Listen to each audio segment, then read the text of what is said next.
महानदी में जलस्तर वृद्धि हेतु शाखा देवी नदी भी विपद संकेत उपरे प्रवाहित होउछि। एहार प्रभाव सीधा पड़ी पुरी जिला अस्तरंग ब्लॉकर देवी नदी तटवर्ती तालदा पंचायत उपरे राति राति मध्य बन्या पानी माड़ी आसिबारु पंचायत तलिया अंचल संपूर्ण जलमग्न हो जाइछि। हठात पानी पशिजिबारु तालदा पंचायत शह शह चाषींकर मईंसी पानी घेर में फसी रहिछंती।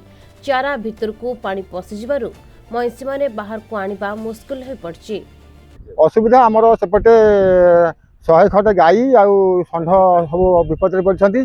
7-8टा 10टा खंड आम आखि आगे भासीगले आम किसी उद्धार करूँ। गत काल आम चेष्टा करूँ किसी मईंसी एपाड़ को आसीपार ना जदिव कि गाई आउ षंढ को आम एपाड़ पारि कर 30टा खंडे कितु आउ बहुत रही जाए। काकटपुर हिंदू सेना और मुझे जन कार्यकर्ता तथा काकटपुर हिंदू सेना लोक नहीं पिला मुझे काली 30-35 गाई षंढ उद्धार कर आज उद्धार करने बहुत चेष्टा कर सका चेष्टा कर विफल हो जाइछु। किंतु एबे भी सेपटे 60 ରୁ 80 भितर गाई षंढ अच्छा। अनेक मईंसी छाती समान पानी मध्य ठिया होइतिबार दृश्य सामना को आसी। कोटिए मईंसीर दाम 70 ରୁ 80 हजार टंका थिबा बेले चाषी मानक पई एहा ही एबे सबुठु बड़ संबल एवं जीविकार आधार अटे। बन्या जोगु गोचारा जमी और संरक्षित चारा संपूर्ण पानी में भिजिबारु पशुमान खाइबाकु मध्य बड़ समस्या होइछि। गत 2 दिन हेला अनेक मईंसी ठीक भाबे खाइबाकु पाउनाहांती। राति सारा चाषी माने निज पशु मानकु जगी रहिछंती। स्थितिर गंभीरता को देखि प्रशासन तरफरु उद्धार पाई प्रयास जारी रहिछि। अस्तरंग ब्लॉक प्रशासन राजस्व विभाग एवं पशु चिकित्सा विभाग अधिकारी माने तालदा पंचायत पहुंची स्थिति अनुधान करछंती। नौका साहाय्य मईंसी मानकु सुरक्षित स्थान को स्थानांतर करिबार योजना प्रस्तुत कर स्थानीय युवक माने मध्य उद्धार कार्य में सहयोग करछंती। तेबे चाषी माने तुरंत उद्धार सह सुखिला चारा और पशु खाद्य जोगाई देबाकू दाबी करछंती। कहछंती जदि शीघ्र पदक्षेप निया न जाए तेबे सेमाने संपूर्ण निस्व हो जिबे।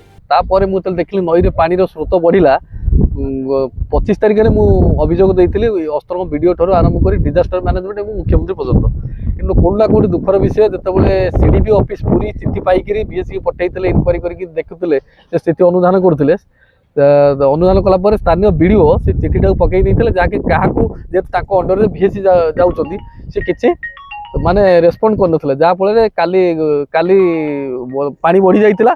पानी बढ़ी जाए फल षंढ आ गाई गोरु एवं बेरा भाई मानकर 200-400 मईंसी सेठी सब जाक फसीचंती। तेज सेपटे जिलापाल कहते क्षति आकलन कर प्रभावित चाषी मान सरकारी सहायता जोगी दिज्व।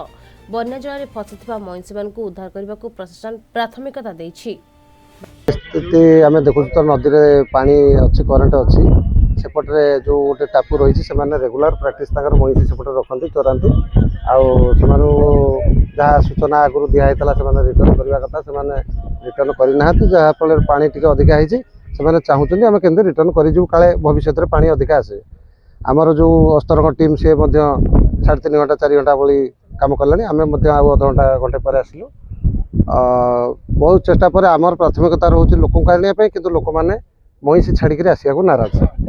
मईंसी की 2 थर आटेम्प्ट ने पानी नदी क्रॉस करने मईंसी पुणी पूर्ण से पुणी रिटर्न कर जाथर लास्ट आटेम्प्ट शेष आउ गोटे आटेम्प्ट नौ मईंसी की करने जदि मईंसी सक्सेस है आम जानव हाँ कि उद्धार है। कि लोक जो फसिक रहा कथा ये जिनस भूल से रेगुलर प्राक्टिस मईंसी सहित से रही। अस्तरंग मानसी बेहरा रिपोर्ट प्रतिदिन टीवी।